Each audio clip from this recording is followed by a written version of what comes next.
आज मैं आपको सिखाऊंगा कि कैपिटलाइजेशन मेथड से गुडविल का वैल्यूएशन कैसे किया जाता है। तो कैपिटलाइजेशन मेथड में दो तरीके से है, by capitalising the average profit, या उसी को हम बोल देते हैं कैपिटलाइजेशन ऑफ एवरेज प्रॉफिट, और दूसरा है हमारा by capitalising the super profit. ठीक है, तो चलिए पहला हम समझते हैं कि कैपिटलाइजेशन ऑफ एवरेज प्रॉफिट क्या है। जो कैपिटलाइजेशन ऑफ एवरेज प्रॉफिट है उसमें से हम क्या करते हैं, वैल्यू ऑफ गुडविल निकालने के लिए जो एक्चुअल कैपिटल है, ठीक है, ठीक, या नेट टेंजिबल एसेट है, उसको जो है capitalise value of the average profit जो नॉर्मल रेट ऑफ रिटर्न में से होगा उसमें से क्या करते हैं, हटा देते हैं, और इस तरीके से हमारा क्या आ जाता है, गुडविल आ जाता है।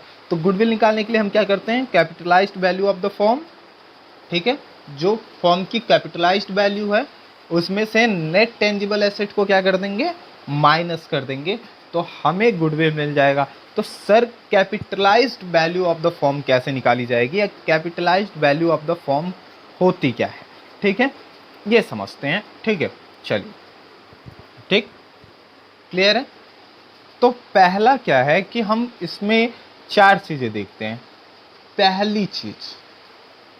पहला पॉइंट हमें क्या ध्यान रखना होता है कैपिटलाइजेशन ऑफ एवरेज प्रॉफिट में, जो आपको पहली चीज ध्यान रखनी है, ascertain the average profit based on the past few performance. ठीक है, यानी कि पिछले कुछ परफॉर्मेंस के जो एवरेज प्रॉफिट है उसे हम निकाल लेंगे। ठीक है, या आपके क्वेश्चन में भी दिया रहता है। ठीक है, असर्टेन, पहला आपको क्या करना है, ascertain the average profit, average profits based on the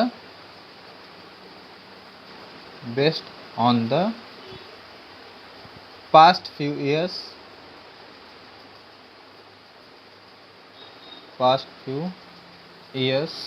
performance. पिछले कुछ सालों के परफॉर्मेंस के बेस पे हम एवरेज प्रॉफिट निकालेंगे। एवरेज प्रॉफिट निकालना आपको याद है, एवरेज प्रॉफिट कैसे निकालते थे, ठीक है, आपको याद होगा एवरेज प्रॉफिट कैसे निकालते थे, बताइए। ठीक है, मैंने अपने पिछले लेक्चर में आपको बता रखा है कि एवरेज प्रॉफिट कैसे निकाला जाता है। ठीक है, चलिए, अगर अभी भी चाहिए तो बता सकते हैं। ठीक है, एवरेज प्रॉफिट में क्या करेंगे, जो जितने ईयर होंगे उससे ऐड करके और नंबर ऑफ ईयर से क्या कर देंगे, डिवाइड कर देंगे, तो एवरेज प्रॉफिट आ जाता है। ठीक है, तो मान लो कई सालों का प्रॉफिट दिया है, उसे जोड़ करके, ठीक है, जितने सालों का है, मान लो 5 साल का दिया है तो 5 ईयर से डिवाइड कर दो, तो एवरेज प्रॉफिट आ जाता है। दूसरा काम क्या करना है, तो एवरेज प्रॉफिट तो निकाल लेंगे सब लोग, ठीक है, मैं मान के चलता हूँ। असर्टेन, सेकेंड जो हमारा काम है वो है ascertain the capitalised value, ascertain the capitalised value of average profit,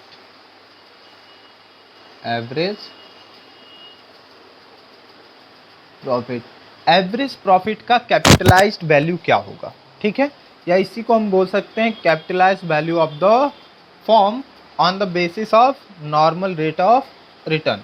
तो इसे निकालने के लिए, capitalised value of the form निकालने के लिए फॉर्मूला लगाते हैं हम, capitalised value of the form निकालने के लिए आप फार्मूला लगाएंगे, ऑफ द फॉर्म निकालने के लिए हम फार्मूला लगाते हैं एवरेज प्रॉफिट, ठीक है, average profit into 100 by normal rate of return, NRR। ठीक है, अच्छा, इसी को हम बोलते हैं required rate of return multiplier. ये जो है ना बच्चा लोग, 100 बाई NRR, इसको बोला जाता है रिक्वायर्ड, याद कर लीजिए, कभी कभी क्वेश्चन में दे देता है, required rate of return multiplier, rate of return multiplier. ठीक है, तो अब यहाँ से कैपिटलाइज्ड वैल्यू मिल जाएगी आपको, फॉर्म की कैपिटलाइज्ड वैल्यू निकालेंगे। ठीक है, उसके बाद से हमारा तीसरा काम जो होता है, थर्ड नंबर पे जो हम काम करते हैं वो क्या करते हैं, ठीक है, ascertain the actual capital employed, हमने कितना कैपिटल लगाया है, या इसी को, ठीक है, ठीक, नेट टेंजिबल एसेट भी कहते हैं, ठीक है। अब इसके लिए आपको क्या करना होगा, जो भी आपके आउटसाइड लायबिलिटी हैं, ठीक है, उसको क्या कर देंगे, ठीक है, घटा देंगे, ठीक है, from the total asset, total asset से, ठीक है, आपकी आउटसाइड लायबिलिटी घटा देंगे। तो टोटल एसेट में अब बात आती है कि क्या सर गुडविल को लेंगे, बिल्कुल नहीं, ठीक है, आपको गुडविल को नहीं लेना है, ठीक है, एक्सक्लूडिंग गुडविल, ठीक है, गुडविल को इंक्लूड नहीं करना है। तो तीसरा काम आपको क्या करना है, असर्टेन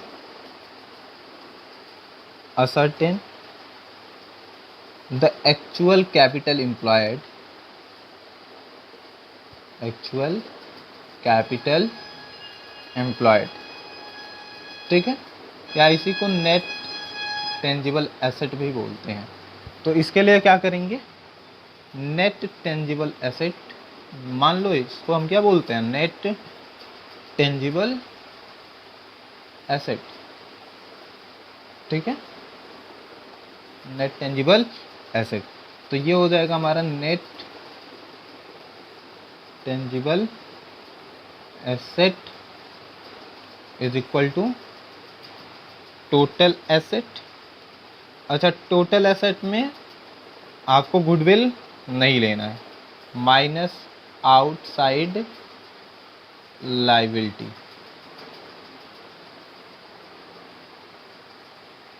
ठीक है, minus outside liability.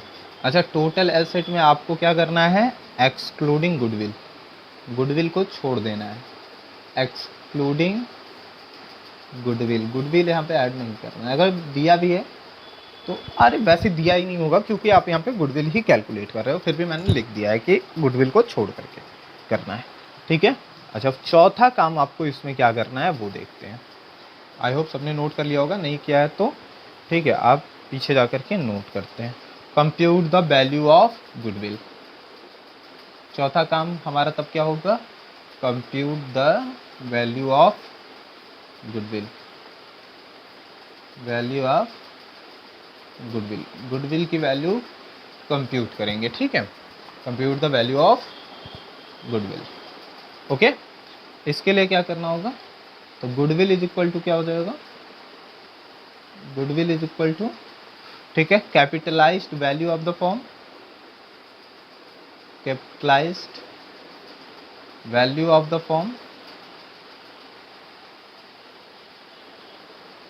Form, minus net tangible asset, जो आप यहाँ निकाले थे पीछे, मैंने बताया जो फॉर्मूला नेट टेंजिबल एसेट निकालने का, total asset minus outside liability, तो नेट टेंजिबल एसेट, ठीक है। चलिए अब एक एग्जांपल ले लेते हैं और उस एग्जांपल से समझते हैं। चलिए, तो ये रहा हमारा एग्जांपल आपके सामने। A business has earned average profit of ₹10 lakh, okay, sorry 1 lakh during the last few years and the normal rate of return in a similar business is 10%. The value of total asset of the business is ₹10 lakh and its external liabilities are ₹1,80,000. तो पहला step क्या follow करना था, ascertain the average profit. तो आपको यहाँ average profit निकालने की जरूरत नहीं है, क्योंकि एवरेज प्रॉफिट दिया हुआ है।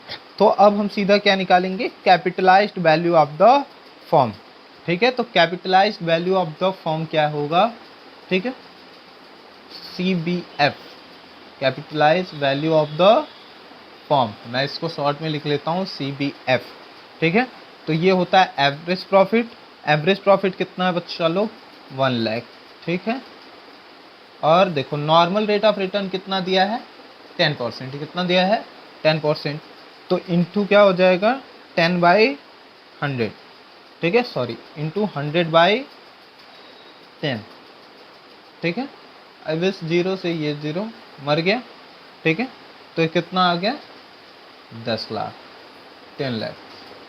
ओके, चलिए भाई, ये आ गया आपका कैपिटलाइज वैल्यू। अब दूसरा काम क्या करना था हमें, दूसरा काम हो गया। थर्ड जो हमारा प्रोसेस था वो था नेट टेंजिबल एसेट निकालने के लिए। नेट टेंजिबल एसेट को हम बोल देते हैं NTA। ठीक है, मैं इसको शॉर्ट फॉर्म में लिखता हूँ NTA, नेट टेंजिबल एसेट। ठीक है, तो नेट टेंजिबल एसेट निकालने के लिए क्या था, टोटल एसेट। तो टोटल एसेट देखिए इसमें कितना दिया है, 10 लाख रुपए का टोटल एसेट कितना है, 10 लाख। तो ये हमेशा मान के चलिएगा कि एक्सक्लूडिंग क्या है, गुडविल है। तो 10 लाख रुपए लिख लो। फॉर्मूला क्या था भाई, ठीक है, फॉर्मूला क्या था, net tangible is equal to total asset minus outside liability. तो 10 लाख ये हो गया।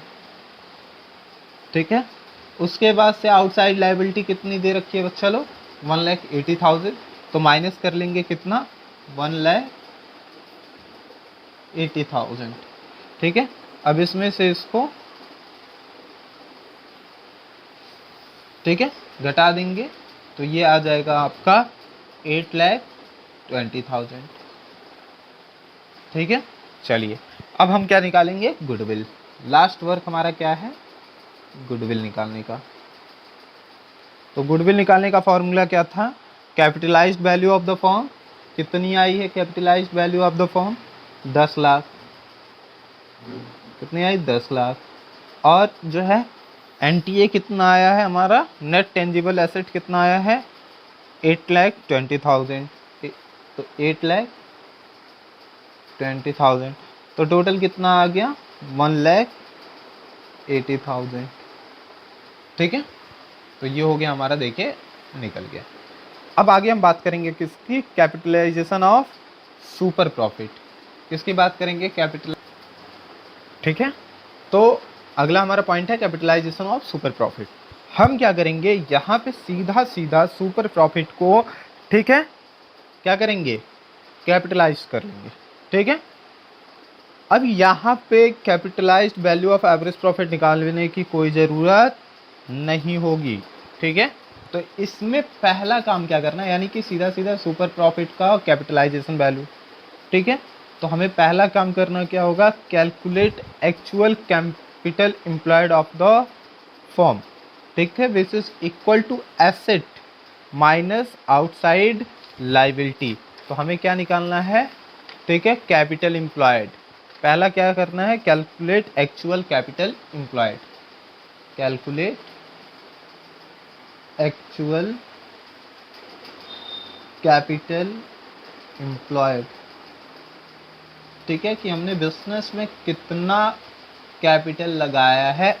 ठीक है, ठीक, अब देखो तो क्या हो जाएगा हमारा, ठीक है, कैपिटल एम्प्लॉयड निकालने के लिए कैपिटल एम्प्लॉयड,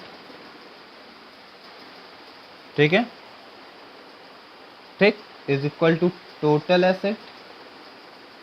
टोटल एसेट, मैं जब भी टोटल एसेट लिखूंगा तो आप मान के चलेंगे कि excluding goodwill minus outside liability, minus outside liability. ठीक है, उसके बाद से क्या करना है, नॉर्मल प्रॉफिट, ठीक है, ऑन कैपिटल एम्प्लॉयड पे निकालना है। जो कैपिटल एम्प्लॉयड है उस पर नॉर्मल प्रॉफिट निकालना है, यानी कि calculate normal profit, normal profit on capital employed, on capital employed. Okay, चलिए, तो इसे निकालने के लिए क्या करेंगे, normal profit is equal to, normal profit formula क्या लगेगा, normal profit is equal to capital employed, capital, यहाँ आपने निकाल लिया कैपिटल एम्प्लॉयड तो भाई यहाँ पर रख लो कैपिटल एम्प्लॉयड, ठीक है, into normal rate of return NRR by 100। ठीक है, उसके बाद से क्या करना है, third, calculate average profit for past years. Calculate average profit for past year, ठीक है, पिछले सालों का कुछ एवरेज प्रॉफिट निकाल लेंगे कुछ सालों का, ठीक है। चलिए, उसके बाद से क्या करेंगे, कैलकुलेट सुपर प्रॉफिट। उसके बाद इतना करने के बाद आपको क्या करना है, कैलकुलेट करना है सुपर प्रॉफिट को। Calculate super profit, calculate super profit, ठीक है। तो इसे निकालने के लिए क्या करेंगे, super profit is equal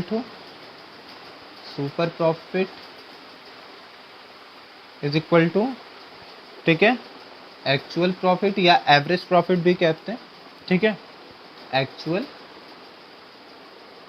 profit, ठीक है, एवरेज भी दे दे तो सोचने की जरूरत नहीं है, ठीक है, माइनस नॉर्मल प्रॉफिट, जो यहाँ आपने निकाला है नॉर्मल प्रॉफिट, ठीक है, नॉर्मल प्रॉफिट, ओके। उसके बाद से हम क्या करेंगे, मल्टीप्लाई कर देंगे super profit by the required rate of return से। इसके बाद हम सीधा पांचवा क्या करेंगे, calculate the goodwill of the firm. Last हमारा काम क्या है, calculate goodwill of the firm. इसे कैलकुलेट करने का तरीका क्या है, goodwill is equal to super profit